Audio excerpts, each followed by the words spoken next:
I'm Matt Booker. I'm Dave Laird. I'm Martin Brick. And I'm Mike McGowan. Hey Martin, what do you get when you cross an insomniac, an unwilling agnostic, and a dyslexic? Someone who stays up all night torturing himself mentally over the question of whether or not there's a dog. Here in the Great Concavity.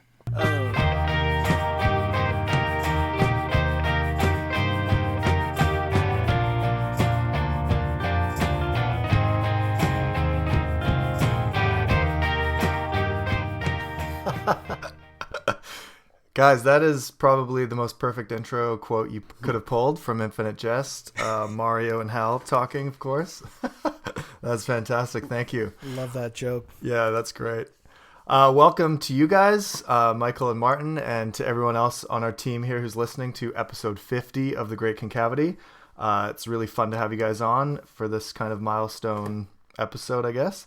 Of course, for anyone who hasn't seen some of our recent social media posts, you guys are the editors of a book that's coming out in just a few days on November 14th called David Foster Wallace and Religion, Essays on Faith and Fiction. And we're delighted to have you guys on to talk about the book today. Thank you so much for swinging by. Thanks for having us. We're excited. It's my pleasure. Yeah, and Dave, do you have... their bios. So Michael is a professor of philosophy and religion at Florida Southwestern State College. Martin, you're associate professor of English at Ohio Dominican University. But can you give us, each of you, for people who might be listening and not familiar, just a little bit more of maybe introduce yourselves, and in that introduction, tell us how you came to Wallace.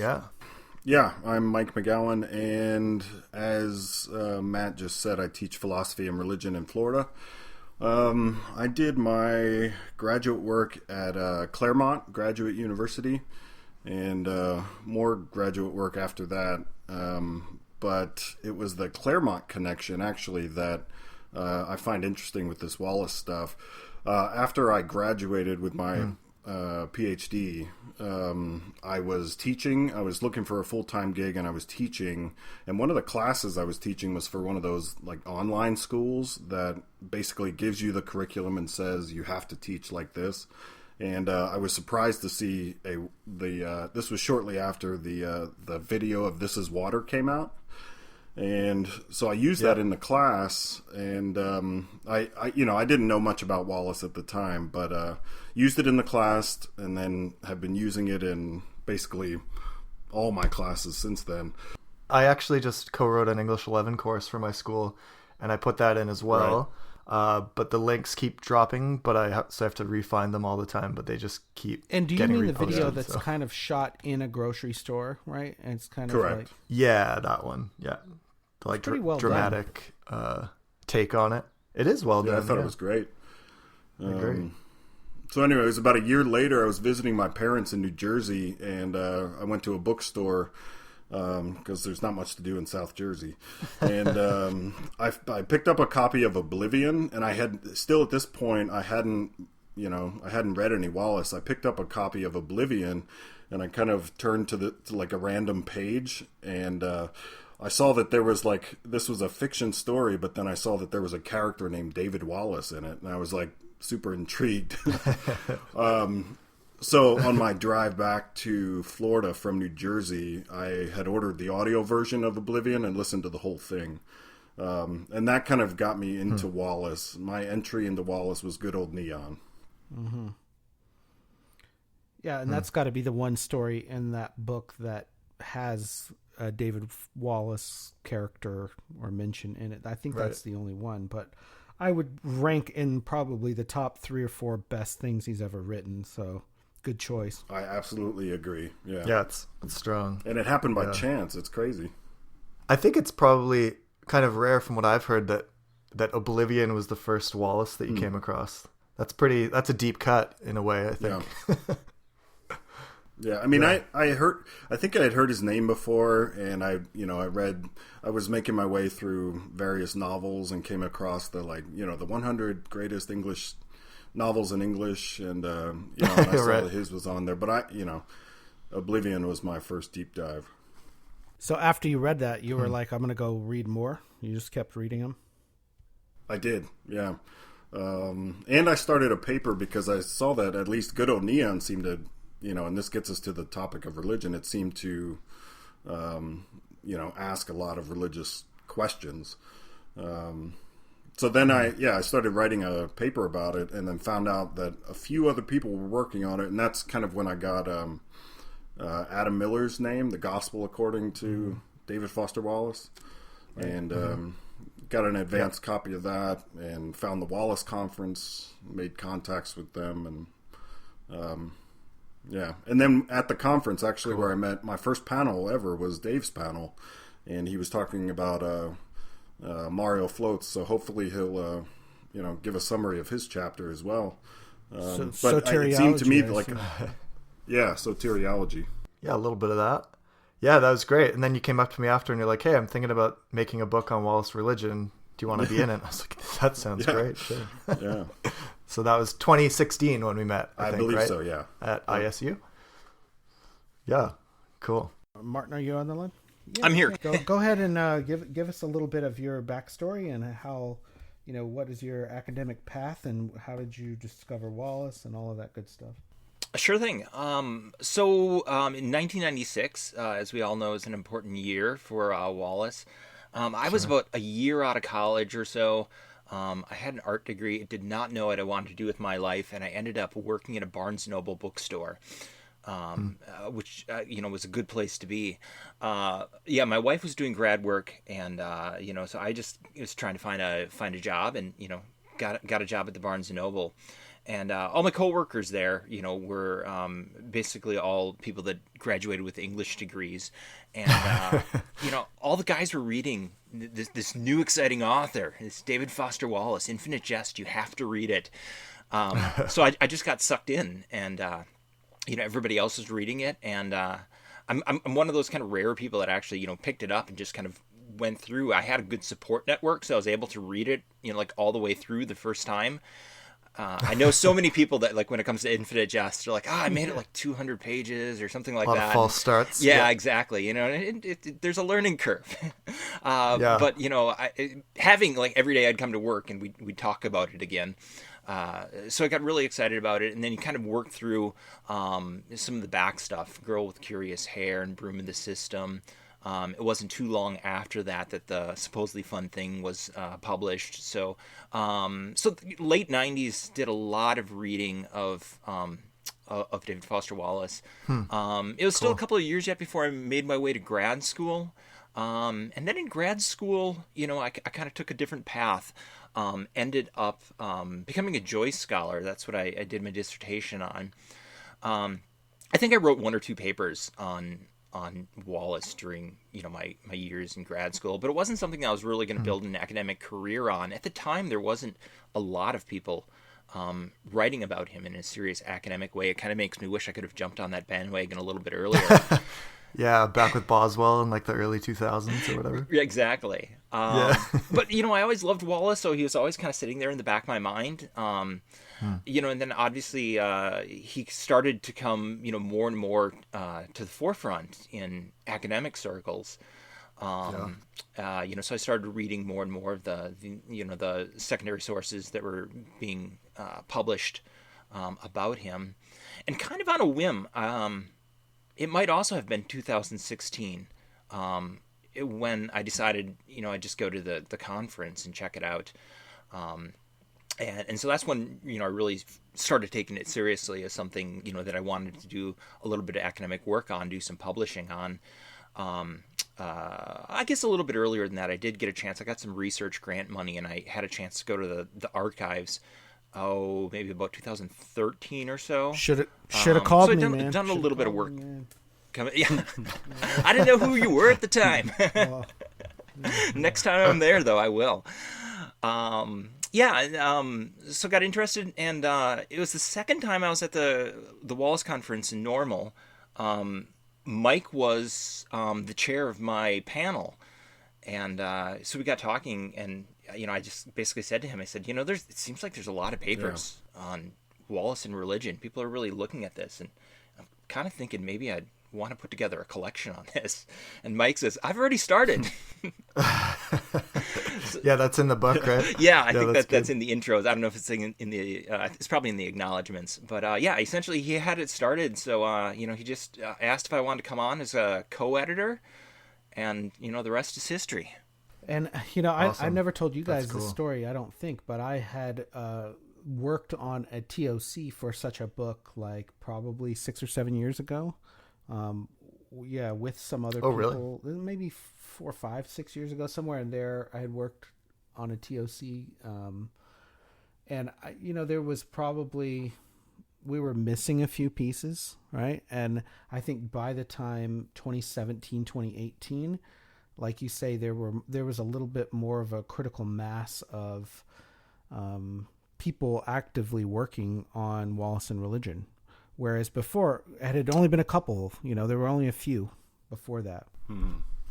Right. I think it really helped when they opened up the archive, because there are quite a Yeah. few essays in the collection that really dig deep into his papers and his letters, and look at how some of his pieces came together. That I think reveals a lot. Hey, that's my actual first question for both of you, and I will let you both take this. Is that in the scholarly sort of perception of Wallace, there were really differing opinions about how he was either a religious writer or not. Was he this ironist, or was he a nihilist, or was he really a Buddhist, or was he really a spiritual person at all? And I think that's kind of baffling for some people who came at Wallace from one angle and said, wait a minute, is this guy like a Christian? Like, is this a Christian writer? You know what I mean? Yeah, I have people ask me that all the time. I want to get your takes on that, because you kind of have different paths of getting to Wallace and had, I don't know, different perceptions. So I'm like, what was your take on that sort of divide, and also how did you want to represent that in the book? Well, for me, it was important to just acknowledge the diversity of thought on the matter, right? To have different voices and different interpretations in the book, right? I knew about Chris Piekarski's dissertation. I knew about Rob Short's dissertation. I read Dave's thesis. I mean, these are just different approaches to the same question, and I thought, why does a book have to have a unified thesis? Like, why can't it just stand as kind of evidence that the community is divided on this? And I think the answers about Wallace and religion, the answers that probably, and I can say probably because I obviously never had the chance to know him personally, the answers that probably come closest are those that discuss higher power stuff in Alcoholics Anonymous. Yeah, like in the book, that seems like that's Wallace's own starting point for spirituality, right? Like, wasn't in his upbringing at all. That's kind of like his first spiritual foray is through AA. And then maybe he gets a bit more specifically interested in some other things later. Yeah, and some of the I don't want to say the tenets of AA, but some of the things AA cares about are related to the things that like Buddhism cares about and Christianity cares about, and not that we want to treat these faith traditions as monolithic, but there is a lot of overlap. I think some of the big themes across these different traditions really do come through. Basically, one of the things I think definitely is, I think Rob Short really kind of hit it with his piece, that AA really did kind of open Wallace up to the notion of something bigger. But then I think that resonates, throughout his life. We see it in a lot of his conversations, in the works themselves, in his letters, that he certainly had an appreciation for something bigger than himself. I think people tend to see what they want to see in him. If you start looking, if you start looking for a Buddhist perspective, you're going to see a lot of Buddhism. If you start looking for a Christian perspective, you're going to see a lot of Christianity. How does Chris Piekarski puts it? He says, "If I have a Buddhist hammer, I'm going to find Buddhist nails everywhere." Yeah, that's right. Yeah, that's a good line. And he's not trying to like co-opt Wallace to be, a Buddhist writer specifically.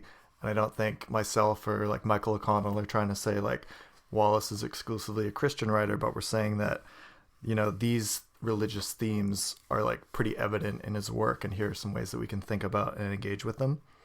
Yeah, I mean, Exactly. and several of the world's religions are interested in shrinking the ego and seeing yourself as part of something larger. Well, Yeah. and Rob's essay too was, I think, his whole dissertation and his project, which we've talked to him extensively about, is eye-opening for me, in that when you read the genesis of AA, what worked is that AA is described as a spiritual experience. Right. And it's like, well, how does AA work? And the first guy, Bill in the big book says, I've stopped drinking because I had a spiritual awakening. And Right. that is integral to AA. And I think that there's no way, if AA was going to work with Wallace, there's no way that could have had an impact. But this brings me to another question for you both, in that whenever this topic was raised originally, it goes exactly this direction that we're talking now, which is biographical. And, was Wallace religious? And that seems to me like a bit of a separate question than like what is in his work. And I wanted you both to sort of speak to that, and that what, Michael, you mentioned Good Old Neon, but like, what was the first thing you saw where you thought maybe this guy is, grappling with something that is truly religious? Yeah, well, so Good Old Neon, I don't think is a very Christian piece at all. I mean, he talks about, I'm going to struggle to remember it now, but is it the Church of the Flaming Sword of the Redeemer? Right, That's about the only mention of Christianity in the thing. And he talks about the Holy Spirit running through him like a juggernaut. But I didn't see I didn't see monotheistic or Abrahamic faiths in that story. I saw the Eastern and Asian religions. And this is why that first conference that I went to, I was playing around with an idea that at least the character of Neil shares some similarities with things going on in Indian philosophy, actually. I haven't... Right, I remember that paper. I haven't put that in print because it's an interesting idea, but I don't think it would work if I tried to like tease it out fully. So yeah, I saw the Asian religions in that piece. It wasn't until I got to Infinite Jest that I and started doing some homework on recovery groups that I started to kind of start to, I don't know, to use this word again, tease out what it might mean to have a God of one's own understanding, or a higher power you can choose. And what does that look like, One of our astute listeners brought up the question of if Lyle factors significantly into this book. And there's a couple really quite brief mentions of Lyle, the tennis sweat guru from Infinite Jest. Do you see Lyle as potentially like having a chapter in a book like this at some point in the future, in terms of Eastern religion type stuff like you're just talking about? Yeah, so it's funny you mentioned that. Just yesterday I listened to the interview Wallace gave where he read a part of that, and I have I have no idea actually what to do with Lyle. I don't know what to make of Lyle. I've read it a few times. Pretty odd, right? I don't know what to do with it. With that character, with his role, I just don't know. So maybe ask Martin, because I'm not sure. Yeah, I really don't know what to do with Lyle either. He's an unusual character. And one of the things I remember about Lyle that kind of throws me for a loop is, he's presented as this guru character. And there's a scene where Hal is worried about his tennis game because he has to go and see the grief counselor, and it's taking up too much time and all this kind of thing, and he's trying to figure out the best way to get over that and get out of it. And Lyle's the one that says, well, you don't need to figure out grief, you need to figure out grief counseling. and you got to figure out what the counselor wants to say. And that just struck me as, like kind of weirdly underhanded. And, here's this supposed to be this spiritual, genuine kind of guy. And he's basically saying, yeah, you want to get out of this? Here's the sneaky way to do it. Yeah. Yeah, that's a funny reading. Hey, Michael, it's from the 96 Leonard Lopate interview. And it's like, without context, it's a very odd piece of writing to read on air. Like, I don't know if I'd heard that without reading the book, if that would make me want to read the rest of the book. Like, this guy who's licking the foreheads of teenagers, like, it's very pedophilic or something.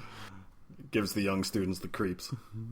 I had this weird theory about Lyle from a while back that Jonathan Lethem sort of adopted this character and put it into Motherless Brooklyn a couple years later as a character named Wallace. I don't know if you've read Motherless Brooklyn, but there's a sort of long-haired, similar-looking Wallace character, guru type sweat person in that book, and the main character of the book is named Lionel. Like, it's very close, and I was like, yeah, I don't know exactly what to make of that. It feels like something that he cared passionately about, like that there is this character. I often think of this, that I've worked in companies where they actually do employ, like if you work at a big enough company, and I've worked in several like Fortune 100 companies, where you get into the boardroom situations and there's always like a guy in the back that's like a former surfer with like long hair and a ponytail and like walks around like barefoot, it's like super eccentric, but it's like a freaking genius. And, maybe like patented something that made the company like billions of dollars and just like has free reign for life about what to do. And so like I don't think Wallace had experience with any of this, but I've actually seen like in real life that there are those kind of like weird like guru type characters that exist on the fringes. So I think it's super interesting, but if I'd known we were going to talk about this, I would go pull that actual passage from Motherless Brooklyn out. So yeah. My bad on that. But. Part of me wonders whether Lyle, like I have no evidence to back this up, but I wonder if, when Wallace was training in his teens, maybe there was some poster in some locker room of some guy that he kind of turned into a character later, and maybe he invented a whole backstory of, some little statue or figurine. Like I'm trying to imagine where the character might have come from, and I'm at a loss, so I have to just speculate. It's like an odd caricature, levitation, some magical realism type stuff going on with him. I think it's kind of interesting to note a continuum. Maybe there's an essay in this somewhere, but he does really fall into that early Wallace, ridiculous caricature kind of character.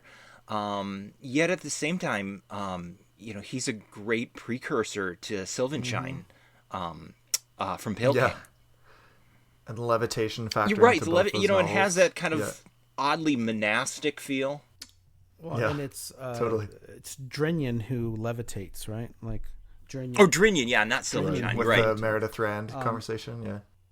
Yeah, no. So Drenyan is a good lead-in, because I think by the time you get to Pale King, which again, it's important to note was not published in Wallace's lifetime, it seems like there are some overtly religious themes, like whereas in Infinite Jest is very mature masterpiece work, I think, but it's a lot of the religious themes are veiled through AA, and in a lot of interviews, Wallace just straight up said, "I'm not an AA, but here's what I learned about it." And then in the Pale King, you get things that are sort of like just openly like, here's a guy talking about God, or a guy talking about religion. And I sort of like, what my question for you is like, what do you think he was doing there? Yeah, it's interesting. I'm not sure if it's a matter of he felt more and more comfortable taking that material and talking about it, or on the other hand, if it was a matter of he began thinking more and more seriously about religion, and had more to work with overtly with a religion that wasn't directly tied to AA. My guess would be the latter. Is that with his years in AA, talking to the different kinds, he always called it church. But I think his experience there, talking to people, you see it show up in some of his things. I think he had a lot of respect for a lot of people there that probably did have more formal religious experience than he did. And I think that kind of experience led him to think about it in a more direct way. And so, we see a maturing of the way he thinks about, faith and the big questions as we get into his later works. Yeah, and it probably also just makes for more interesting fiction, right? And that if you have characters grappling with, existential questions rather than pretty simplistic ones like that, you would run out of them if you didn't engage with religion, I think. And this is, since we're on the Pale King, there's several essays in the book that talk about Chris Vogel, and I did a conference paper years ago about sort of Vogel as a sort of conversion narrative, and he sort of converts from this life of nihilism to a meaningful life. And I wanted to ask you both how you see that character in relation to Gately and the AA narrative stuff that he had in Infinite Jest. Yeah. Well, in the third chapter of this book, I kind of look at Nietzsche and Wallace, and one of the things I'm attempting in that chapter is to lay out different stages in Wallace's kind of wrestling with the problem of nihilism. And if I'm right about this, if there's like an existential angst that's as the first stage, and if the second stage is kind of this, self-medication through drugs and alcohol, the third stage would be recovery, but a fourth stage is having to actually deal with some of the, some of the actual issues that you covered up in the second stage.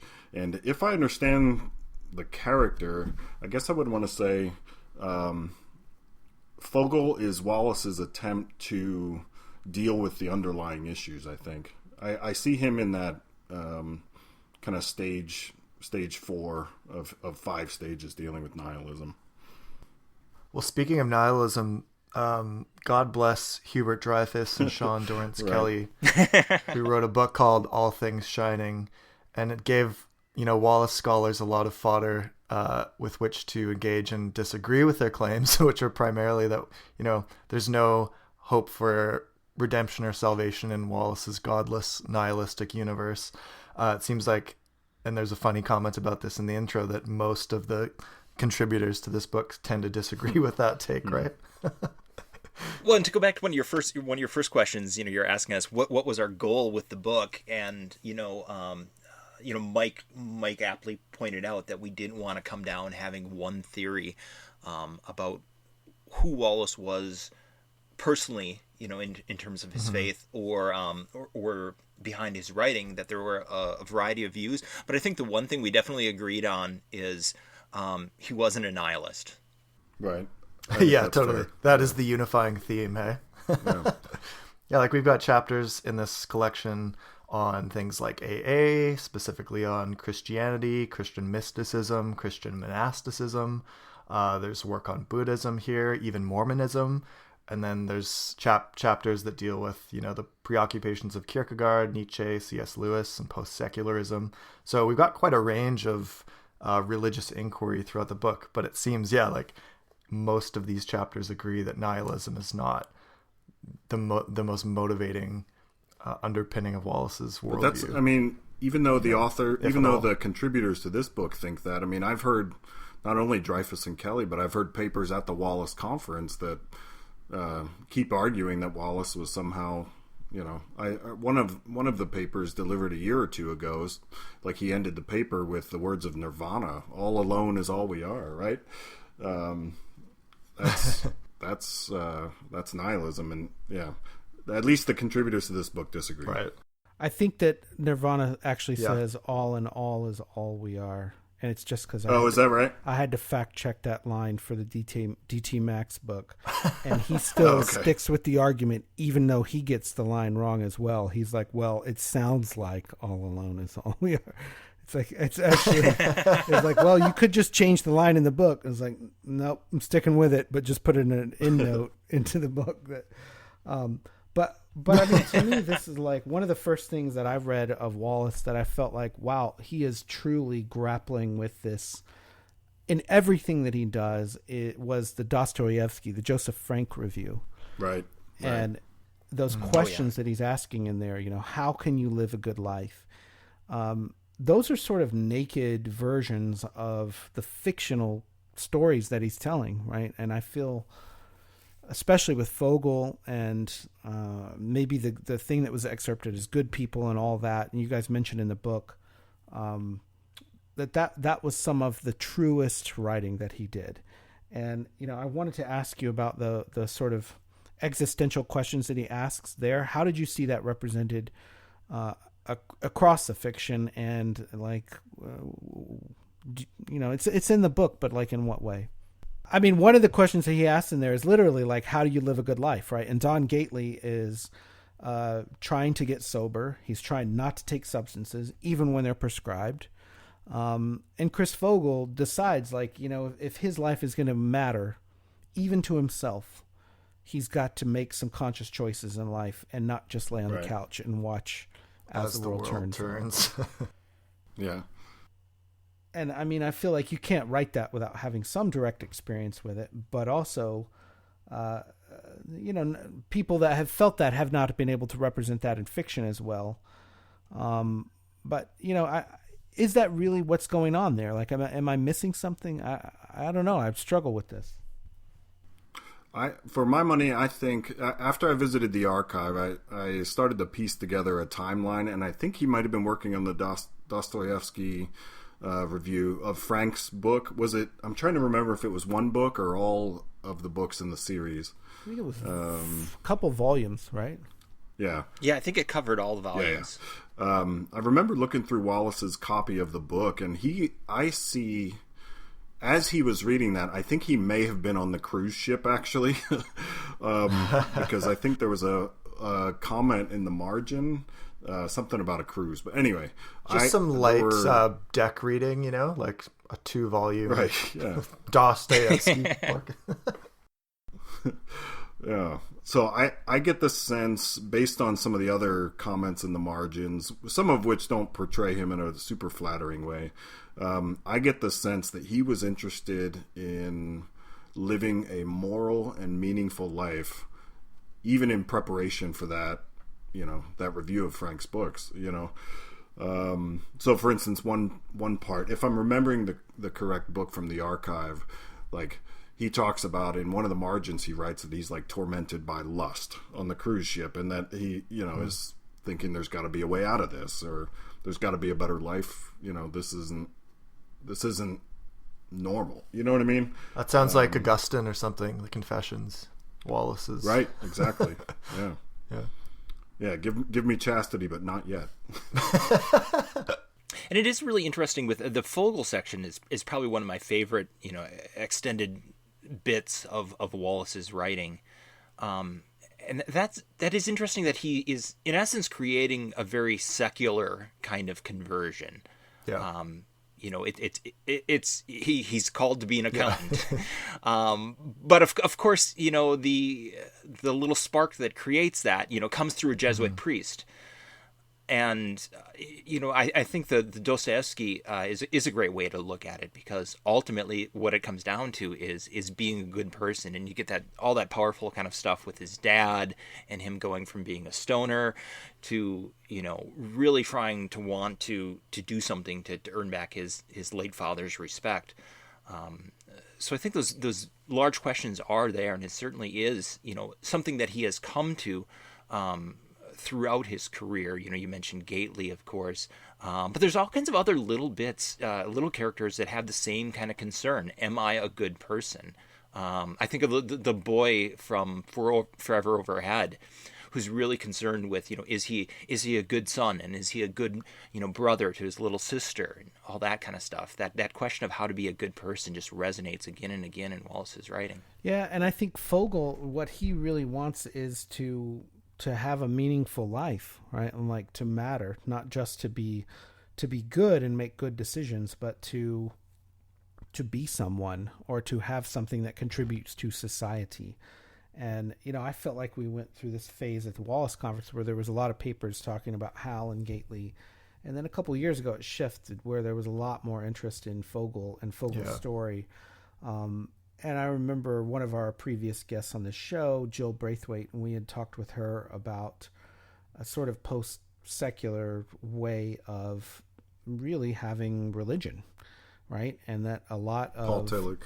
Yeah, a lot of people our age, they're not flocking to traditional churches, right? And if they're gonna go to a church, it has to be somewhat involved in some kind of public social justice, and it has to be somewhat involved in popular media and like real life, and not disconnected from the current sort of world that we live in, the modern condition. And so I see a lot of that in Fogel. I think it's interesting that you come back to it as well. And I honestly don't know enough about Dostoevsky. I think that he did have some of the same concerns for his time, but if anyone cares to like relate that back to Dostoevsky more, who's like a scholar on that, I would love to hear it. Anyone going to take that bait? No. I am not a Dostoevsky scholar. But the book of essays that we're talking about here, it's a wide range, right? We've talked a little bit about Christianity, but there is Chris's thing about Buddhism, which is super interesting, I think. And we've had Chris on the show.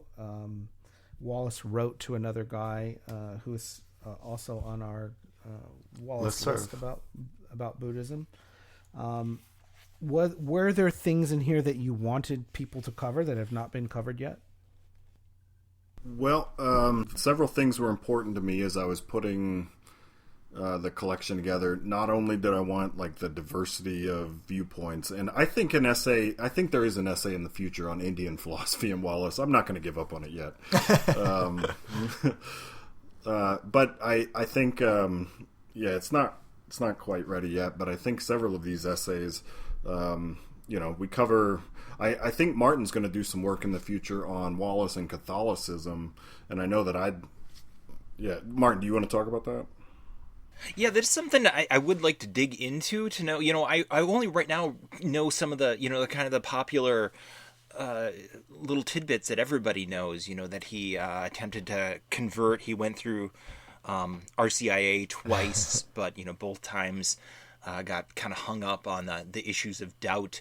I know that. I know a little bit. And Mike actually had a conversation with his roommate from Amherst, Mark Costello, who said a little bit about Catholicism and how that worked. But, I think there certainly are things like, Catholic priests, Jesuit priests show up in his writing. Obviously, we have certain things. You can read it through a lens of Catholicism. There might be some interest in how he compares to Flannery O'Connor, I think, is something that would be interesting to explore.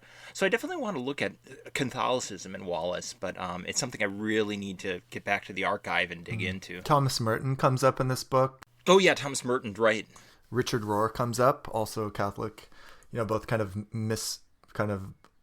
have a mystical kind of lens. So yeah, I think there's a lot of fertile exploration possible for that kind of a look. Yeah. I think another area, at least for some of my future work, would be to drill into this AA conception of a higher power as well. yes, in Wallace's work, but even more broadly, like really, how does this program work? How does, choosing a God, and a God with, any attributes you basically decide on, how does that work to help so many people recover? Like, I mean, this is a religious, it's a religious question. I mean, I'd love to devote some scholarly attention to that. And I think we could have done more in this book, although I think Rob Short's essay is great. I think there's more to be said about that. Yeah. I think one of the themes about AA that seems to recur a fair bit throughout this book is the emphasis on the community that it provides, and that there's something potent about human communities that work as an active agent for recovery in a lot of different ways, whether that's addiction or spirituality or things like that. So I think the aspect of accountability that's built into AA and things like that, and like basic human warmth in a kind of a group setting like that, there's some mystical kind of powerful thing about it. Well, and the community, pushes back against the solipsism. Yes. That, is probably one of the most popular thing that when people look at Wallace, they look at his criticism of solipsism. So it seems natural that the AA and the other religious aspects of community is going to resonate. Oh, that's so true. Yeah. I mean, I spent 2 days ago, I spent all day with a group of high school students who are in a charter school here in Austin for students in recovery who are not really able to go to regular high school. And they have a meeting, and like a guy got up to tell his story, and he's 16, 17 years old, and he's like, I'm an alcoholic, and told his story, and it was really fascinating to be in that setting of actually listening to someone in recovery at an AA meeting tell their story in the year of our Lord 2019. And and this kid is living here in Austin, and he is gay, and he has a lot of cards stacked against him with his family, and he doesn't really have a place to live as of like this weekend, and he's trying to get his high school diploma figured out, and to hear a kid like that get up and say, I'm turning things over to God with a straight face, which is sort of the title of Dave's essays. Saying God with a straight face is like pretty much no other time in my sort of secular life do I get to hear someone say that. And so I was pretty fascinating for me to say, well, okay, I know enough about this through what I've read about AA and Wallace to accept that that's some kind of shorthand for whatever he has determined as his higher power. But going back to the Catholicism thing, I also think it was fascinating that Wallace had recommended the Screw Tape Letters by C.S. Lewis. Put it as number one book at some point, and had recommended Walter Miller, Canticle for Leibowitz, and other Walter Miller books, which are like super Catholic. And really the stuff Michael O'Connell has written about. He wrote a fantastic essay about Wallace as a Christian existentialist, comparing him to Walker Percy. Right. And, I talked about this in other shows where I'm a member of John Updike Society, and like John Updike very clearly is a Christian, or was a Christian, and wrote pretty explicit Christian books in a lot of ways. And there are some scholars who read that and want to say like, well, is Wallace a Christian writer? And Michael is a sort of, I think, of the group that would say, yes, he is. He's Christian existentialist. And like, what exactly does that mean? Or, what, keep coming back to this question, like, what is he? Like, is he just an AA guy? Is he a Christian? Is he Catholic? Is there a definitive answer to this question? I'm not sure there is. I tried for this book, I tried to interview Karen Green, but her agent, I was going to bring that up. Kept putting me off. I asked, I think, 3 times before I just gave up. I think she would have a unique insight here on, what Wallace is, right? Yeah. Chris Piekarski mentions having talked to her in his chapter, and that she had a few things to say about him going to sort of meditate towards the end of his life to put some Buddhist stuff into practice. Yeah, but as it relates to this existentialist tradition, I've been reading, a little Camus and Sartre, and I think O'Connell's onto something there. I don't know about the Christian part of it, but I think he is in the existentialist tradition. I mean, emphasizing the ability to decide, what has meaning and what doesn't. I mean, that's, this philosophy of you've got no excuse now because we're kind of revealing your responsibility in the world. That's Sartre through and through. Well, but although Sartre was an atheist, so right.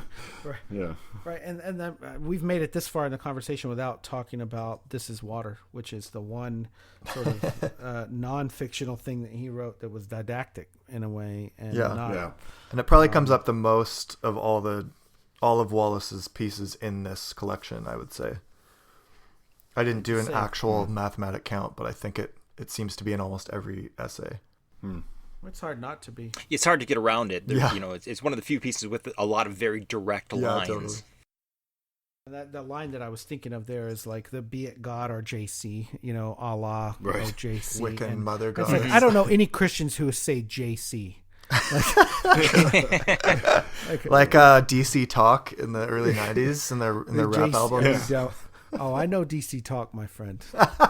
You don't have to drop that on me. Yeah, I had that tape, 92.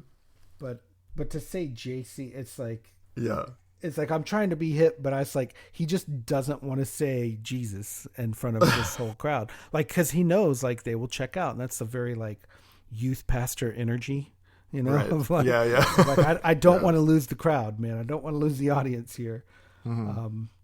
But that's also part of, like, what we were talking about with Jill a long time ago is, like, that's the modern condition. Is like, you cannot go with a straight face to someone and be like, Jesus loves you. Like, you can't, like, you will be like a Mormon missionary, or right. like you're a certain type of person then. Whereas, like, there's like if a you cheese just say factor. like, hey, maybe, you should try to make choices in life that matter. Like the language matters very much, I think. Yeah. I think this, Wallace I think would is agree the with this.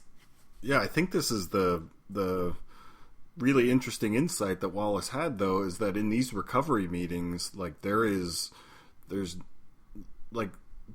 no pretense. I mean, it's people wrestling with things, and they would have no embarrassment at all about saying Jesus with a straight face. I mean, it's actually, that's how it is. I met with some of Wallace's friends in the St. Matthew's Episcopal Church in Bloomington, and talked to them, and there's a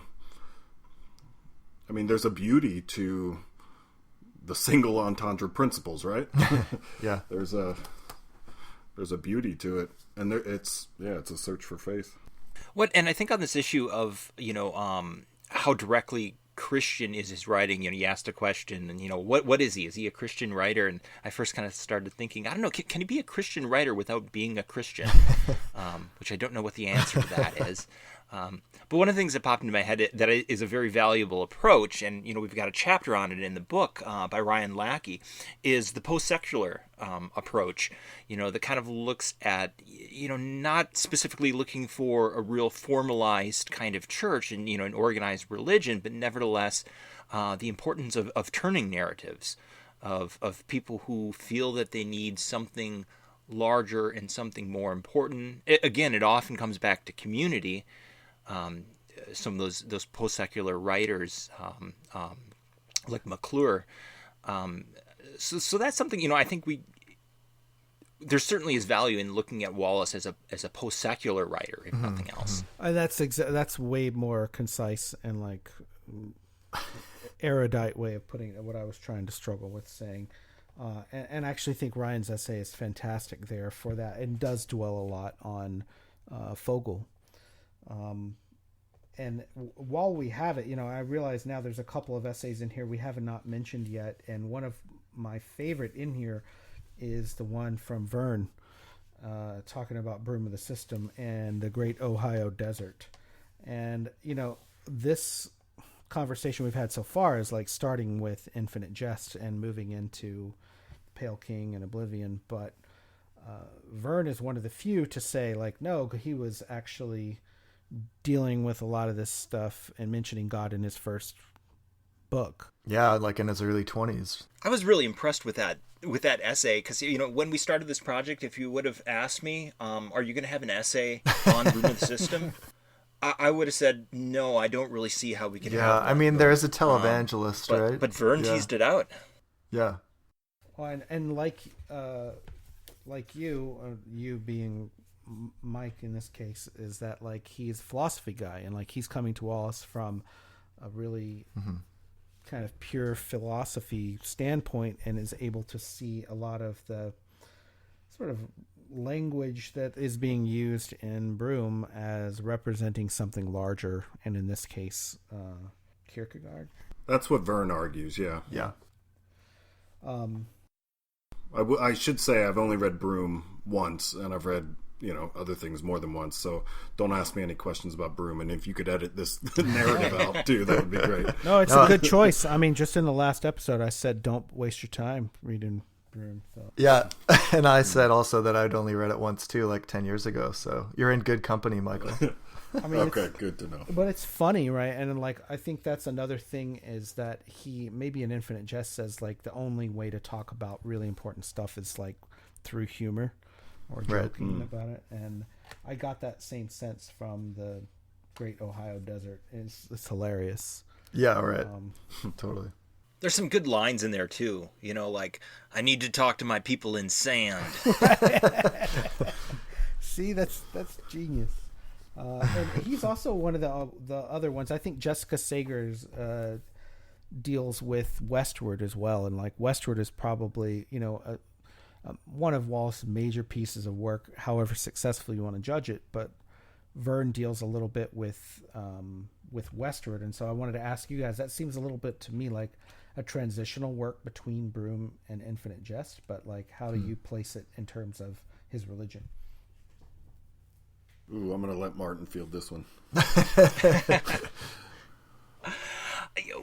Jessica comes into Westward in a really interesting way that, doesn't deal with, the actual presence of religion in that piece, too heavily, other than the fact that, there's a Mormon missionary in it.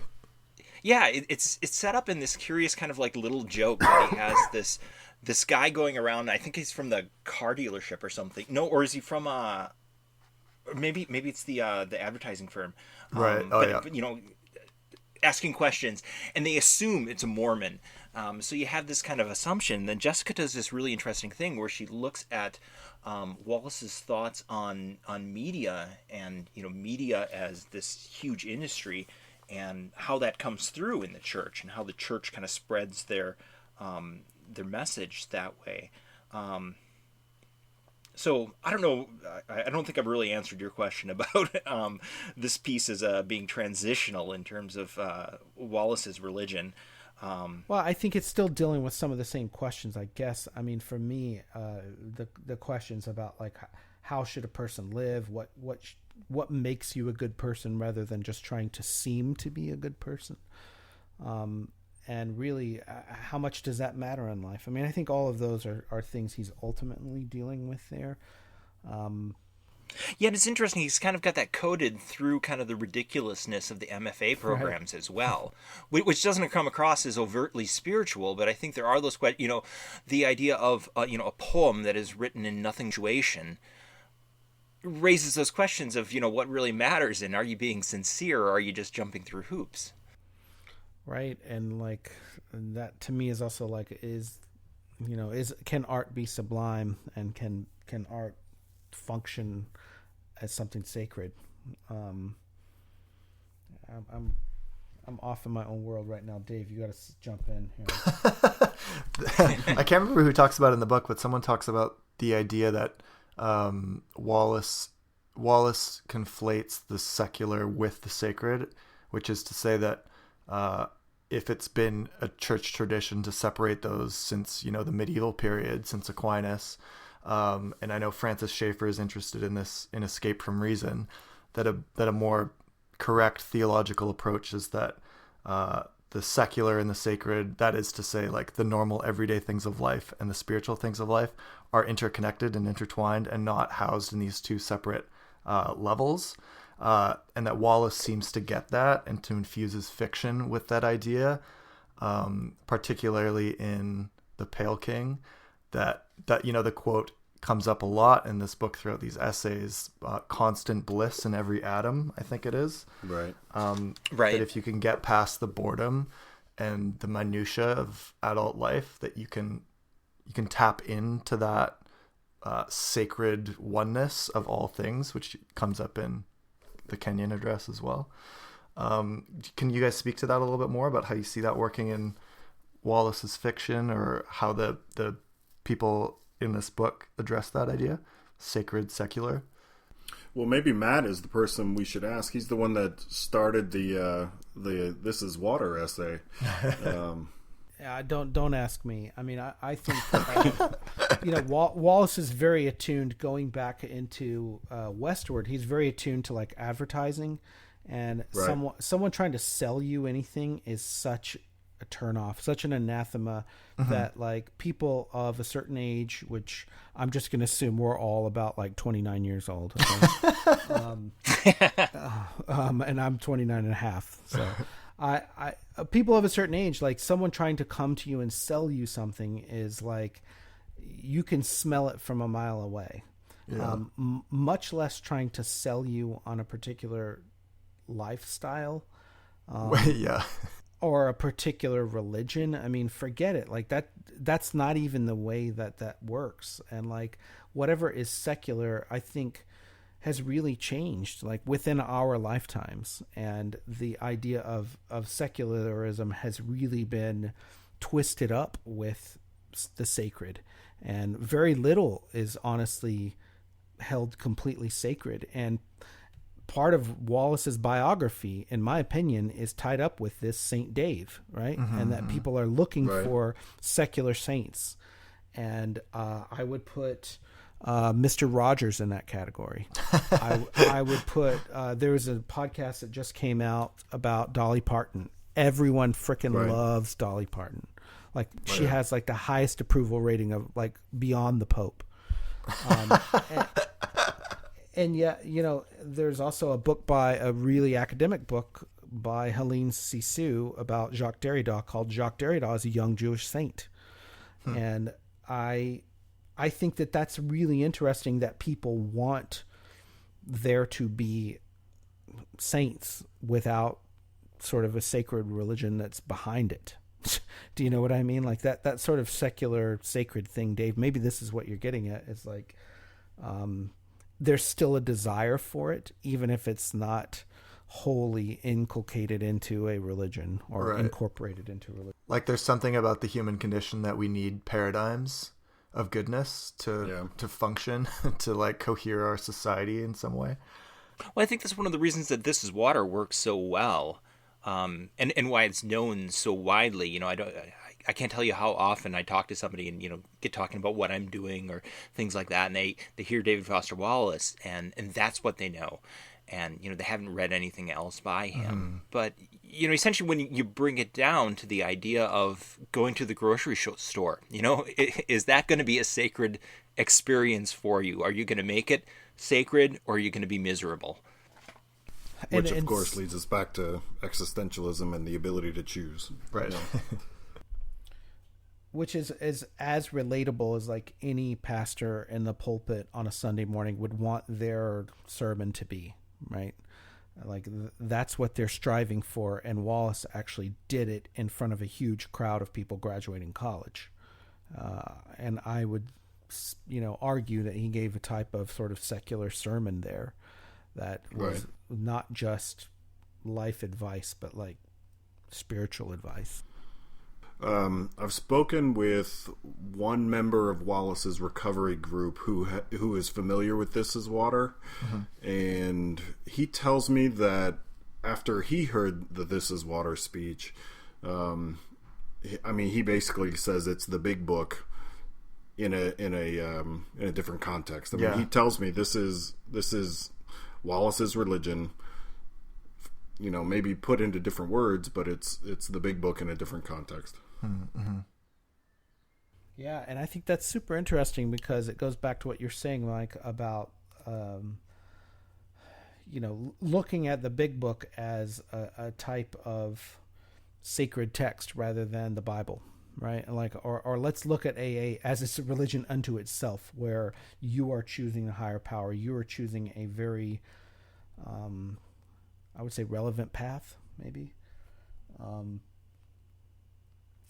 But it's interesting to me that he wrote that speech, and that's what he's remembered for. I mean, I remember when it came out, I was like, wow, that's really good, but I had no idea that it would be the phenomenon that it is now. Yeah, that it would become the touchstone that people associate with him. Yeah. No way. Yeah, there's a great line by Robert Hamilton in his essay in this book where he's talking about This Is Water, and he says, Wallace is issuing something tantamount to a threat, not the eat or be eaten cliche, but either worship a worthwhile object or perforce end up with a Molech that will eat your utter destruction.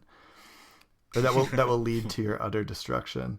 Molech is, of course, being a sinister god of the pagans in the Old Testament, right? That Israelites would sacrifice their children on altars to.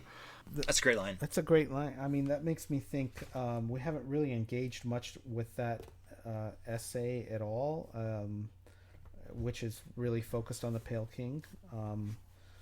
What other ones have we not mentioned, Dave? Well, I've got the book here. Let's see. We've the Robert.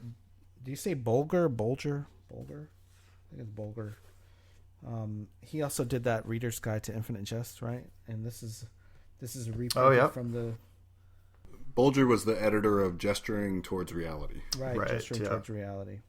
And that was Bolger, reprinted however. from that book as well, right?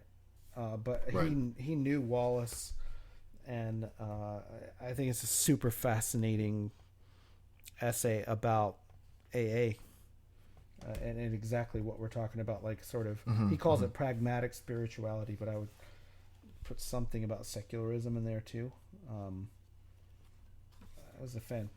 And it's really enlightening to see those direct emails between the two of them. Right. Yeah, and it's that's maybe, for people who are really desperate to read more of unpublished David Foster Wallace stuff, there is some in this book, which is his emails. If you haven't seen it before in that other book, and it's them talking directly about AA and work and life, and I mean that's pretty profound stuff. I don't think this is one of the emails that is included in that chapter, but just in kind of speaking to him, as we're editing it, he was telling me about one of his emails with Wallace. And his take on God was, something that he felt in his tummy, which I just, but it felt so fitting. That's I can imagine, David Foster Wallace talking about God as something you feel in your tummy. Such a cute word. I think he also in the McCaffrey essay says that I feel in my tummy that Infinite Jest is better work than Broom of the System.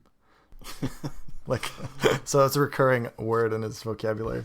Yeah, I find it hilarious that here you have this very erudite person, and when it comes to something like that, something, kind of touching, he goes to these childish kind of words. Tummy. Yeah, totally. Yeah. Isn't that part of his appeal, though?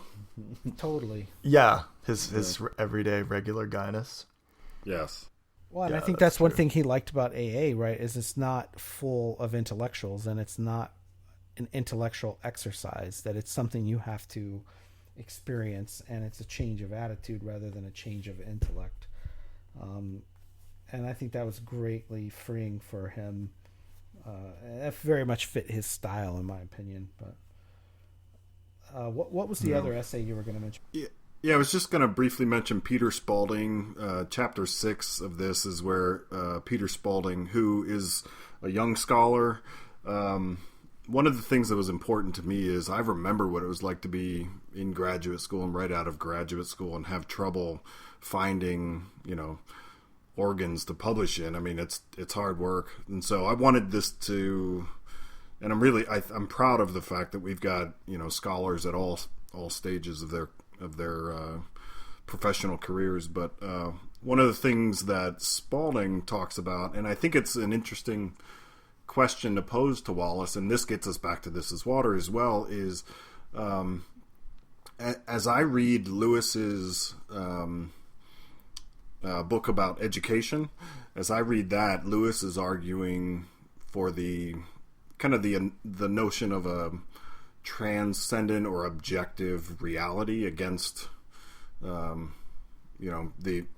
coming postmodern philosophy, and I think Spalding does an interesting job of highlighting that. And this, I think, it gets us back to This Is Water as well. It seems like part of the backstory for This Is Water is that, didn't he ask for a copy of? It's George Steiner, right? Yeah, George Steiner, right? Right. Well, he was arguing for the value of the humanities, and he essentially said that a theological outlook has to be a part of your education if you want it to be meaningful. Steiner said you basically have to engage with the ultimate question at some point in whatever journey you are on academically. You have to engage with this question of whether or not there is a God. And he was willing to admit that, like a firm, thought-out agnosticism is better than, what was his phrase for it?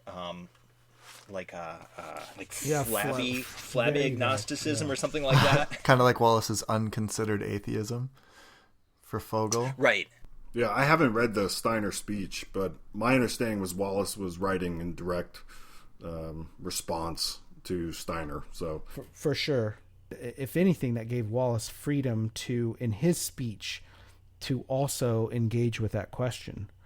But from a he's like, oh, you can do this? Okay, cool. Yeah, but from a totally different angle, rather than just get up there and be like, the value of your education is learning how to think, all of those cliches. And so I think he was really struggling with those banal cliches.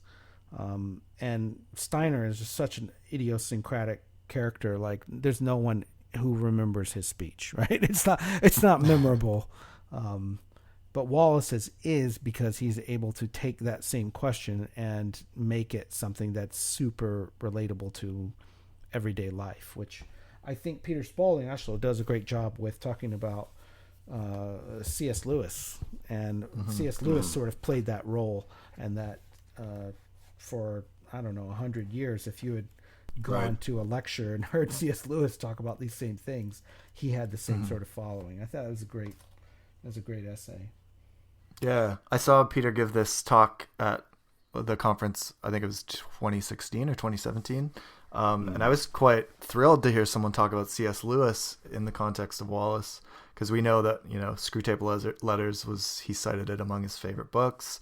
I went through The Lion, the Witch, and the Wardrobe when I was at the Wallace archive this summer and looked at Wallace's citations on it.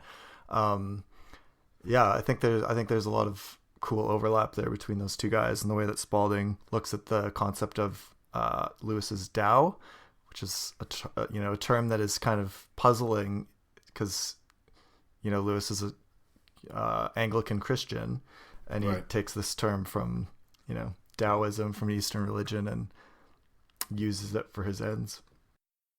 Which Lewis's use of it, if I remember right from the book on education, Lewis's use of it isn't it's not tied to Taoism. It's kind of a catch-all phrase for reality. Yeah. Right. Real quick, you asked about other potential essays. I think there would be an interesting essay about actual Taoism and Wallace, areas of overlap or tension. Yeah. Yeah, I mean, I would love to, just because I know hardly anything about that, I would love to read more about because I'm sure Wallace knew more about it than I did, what he was doing with it. But in Peter's essay, I love how he sort of makes the connection between Wallace and Lewis as both kind of as stand-ins, as like the everyman character or like a regular guy. And I think that's part of what we were talking about with George Steiner, is like George Steiner is very much not the every guy. Like no one can relate to him. And and Wallace, that's his sort of framing mechanism for the whole speech, is like, I'm not the wise old fish. I'm not here to really give you advice. I'm just here to talk.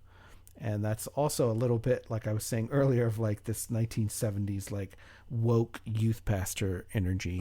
Like, hey, I just want to rap with you guys, man. Let's sit down and talk about what's going on in life.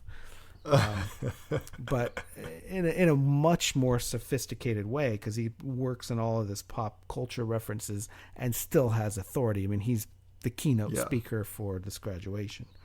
Right. And C.S. Lewis playing that same role, I thought was, I'd never read anyone else make that argument before Peter Spalding, so I thought it was a great essay. Yeah. There's a line in the conclusion about that we've kind of only scratched the surface here in this collection of essays on Wallace and religion. So it seems to me that you guys are saying this is not the definitive, conclusive book on this topic, but it seems to be sort of paving the way for this branch of scholarship. And one of the things that could be a cool direction for the future is that certain pieces in the archive are currently not available to the public. Right. And one of these is, you mentioned that there's a book on Christ's Sermon on the Mount, which won't be open to the public until the death of Wallace's mother, Sally Foster Wallace. I'm curious about how much you guys think this is going to open up on this topic of Wallace and religion once the full extent of the archive becomes open. Like, do you happen to have a knowledge of how many books could fit into this? Is it all conjecture at this point? How did you find out about the Sermon on the Mount book? Things like that. I'm curious to, where do you see that it's hard going? it's a good question. It's hard to actually say because I don't know what's in them. And it happened because I looked through, looked through all the books that seemed even slightly religious in the archive. And then I also was told that there was because it was important to me to see what Wallace was reading. I think that's a window into someone's thinking and how they're being formed. Totally.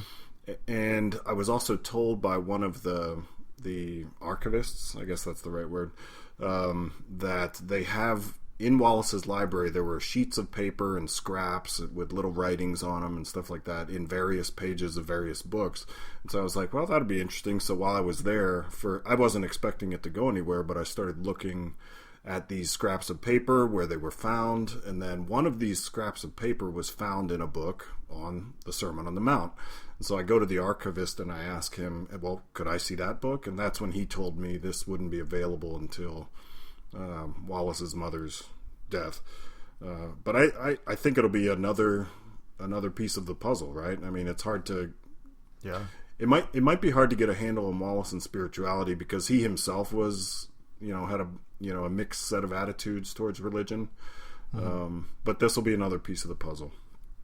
Yeah. I feel like I've looked at a lot of that stuff before it was locked up. This is a Maria Bustillos essay that just precipitated this, unfortunately. And I don't know, man. It's kind of a mixed bag. Like anything that mentions his mom, for sure. Like the one that Maria was writing about was the drama of the Gifted Child, and Bradshaw on the Family. That was another big book.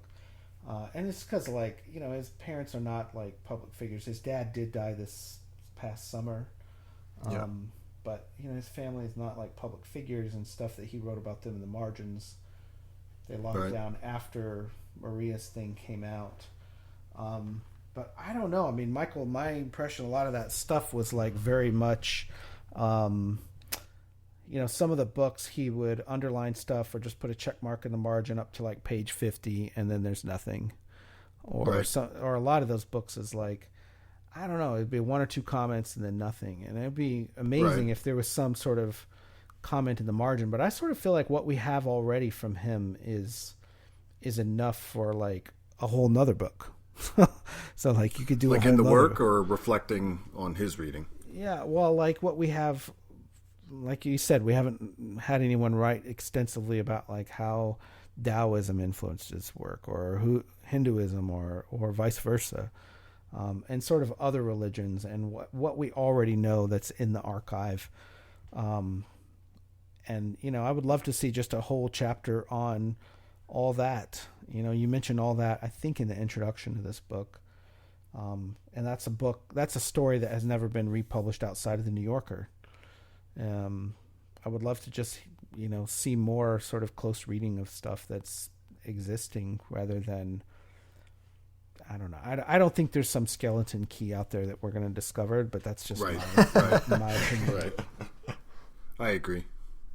I think it is going to be a combination of people looking at the archives in different ways, not just the religious books. I think there's enlightening things on some of these kind of big questions in a lot of the other books. In part, some of the self-help books, but some of the more, the books that aren't overtly religious, more philosophical perhaps.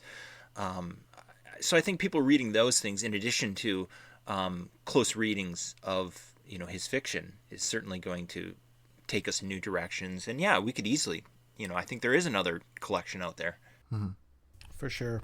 And I will put this out there to both of you. Anyone listening, you want to come to the archive and study it, just please email me and let me know that you're in town, because I would love to talk to you about it while you're here. So we're well past 60-minute mark, and I was going to ask you guys if you have had any final thoughts, because I feel like I've just talked way too damn much, but I'm really excited about this book. I'm really excited that it's out there. I think there's going to be a lot of people having questions about it. So as a sort of wrap-up thing, why don't each of you just tell us, what do you hope people take away from the book? What are you most excited about? I guess I can go ahead. One of the things that I found when researching for this book was, and I think I mentioned this to you, Matt, when you and I got together with Chris when I was at the archives. One of the things I've been increasingly attracted to is the recovery program as a way of life. And that's one thing I found in Wallace. And I think for me, getting into Wallace's work was it was great to see someone put on the page some of my own interior monologue, right? I know I'm not the first one to say this, but that was one of Wallace's particular gifts.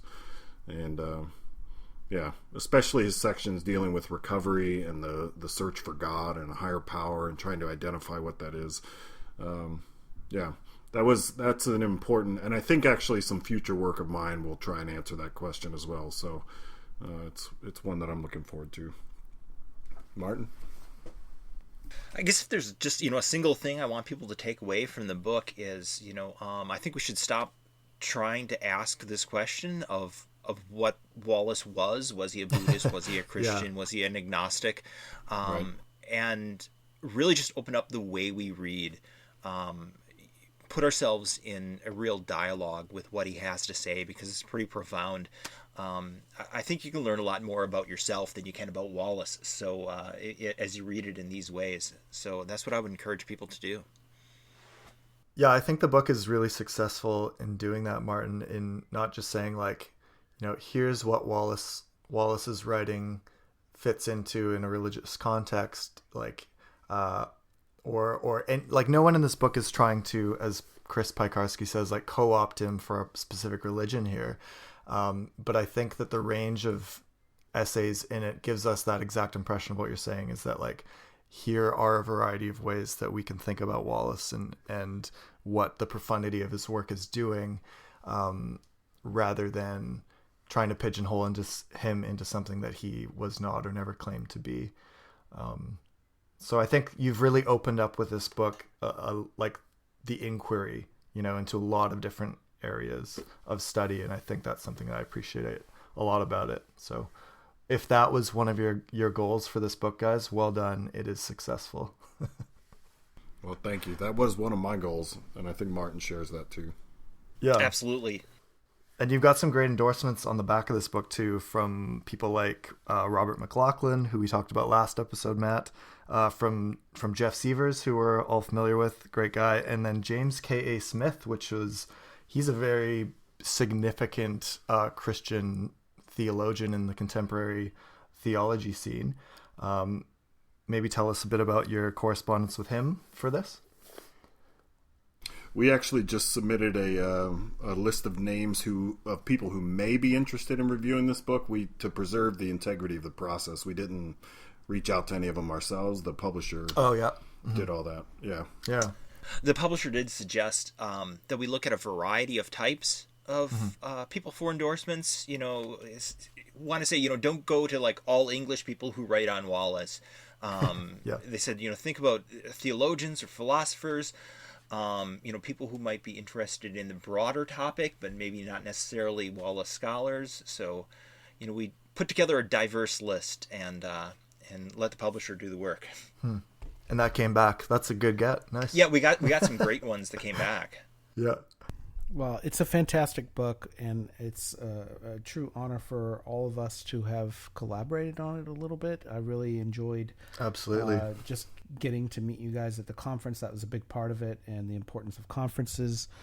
So I will go ahead and put in a plug for our next year's conference, which will be in Austin and June 4, 5, and 6, 2020 here at the Ransom Center. We will have some events on UT campus, and really excited to announce our keynote speaker soon, and all of the things that, as is the Wallace Society, is putting together for next summer's conference in Austin. So the conference will continue to thrive and in a new location next year.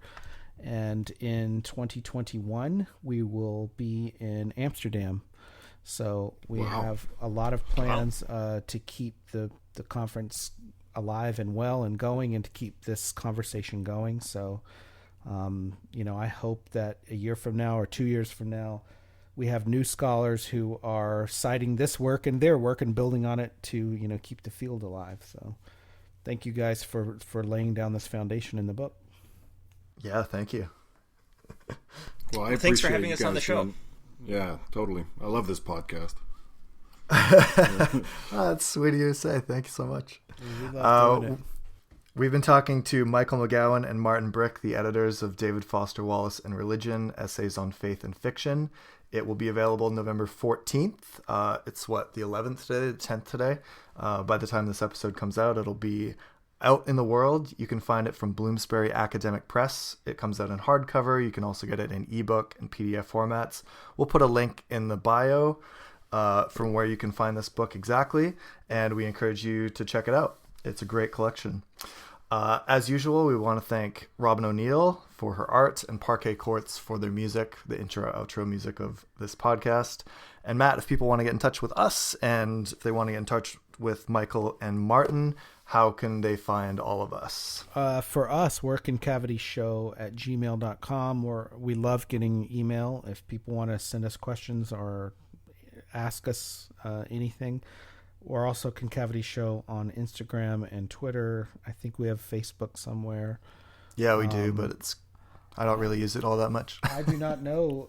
I will let Martin and Michael talk about their presence, if they're on Academia or Twitter.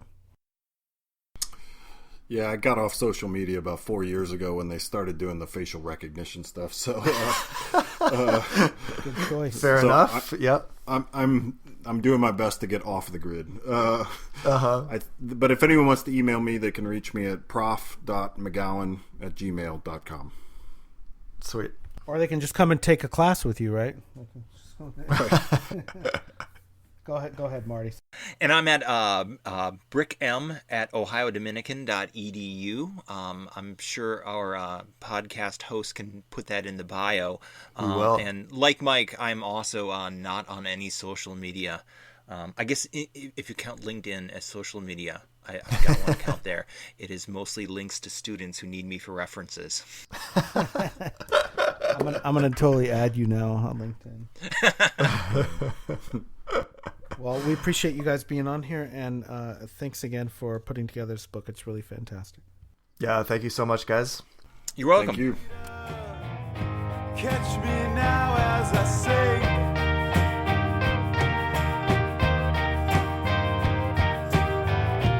into darkness I thought to be extinct.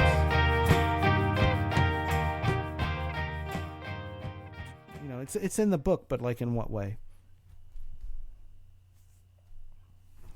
All right, just pretend I didn't ask that. Let's start over. I mean, one of the questions that he